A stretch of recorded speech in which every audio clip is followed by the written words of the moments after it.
Most people view college athletes as individuals that are gifted with certain physical features. Many individuals see the priority access that they're given in classes and events, but fail to look at the costs that come with being a college athlete.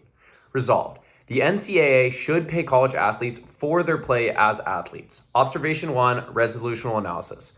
A, definitions. 1. College athletes. Students who play for a college sports team. 2. Paid. To receive money for work that is completed. B. Policy. C. Criteria. Net benefits. If the advantages of the case outweigh the disadvantages, you should vote for the affirmative. Contention 1. Student athletes do not have time to work part-time jobs. A. Playing on a college sports team consumes an enormous amount of time that could be used to make money with a part-time job. In a 2010 article posted by the NCAA, found that more than 75% of Division I baseball players reported that they used as much or more time in their offseason doing other things rather than competitive play. B. College athletes end up usually spending more than the maximum of 20 hours a week on their sport. A January 27, 2015 article posted by Business Insider stated that many student athletes report to have worked 30 to sometimes even 40 hours a week with practice and games. C. Although some athletes may have the full tuition benefits, there are large portions of athletes on teams that are not on full tuition and either have to take out student loans or are forced to find alternative ways to pay for their meals.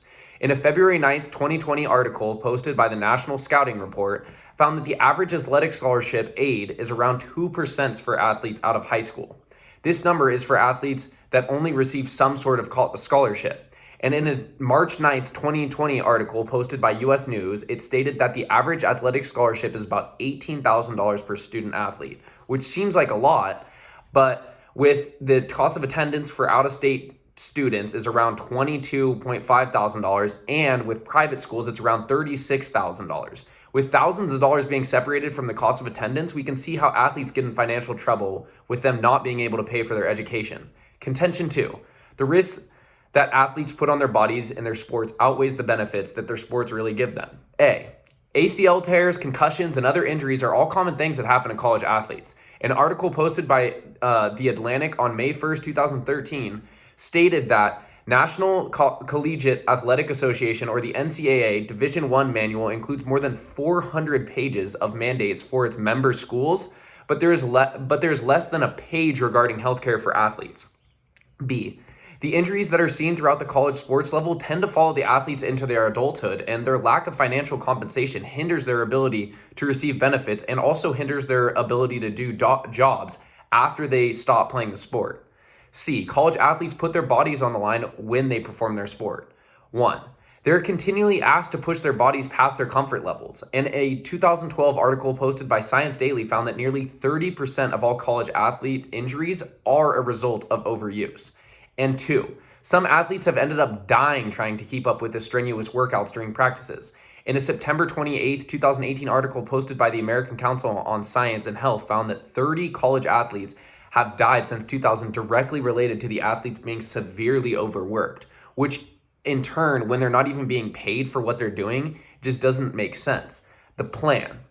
The NCAA will pay college athletes the fair amount of money equal to their time and effort that they have put into their sport.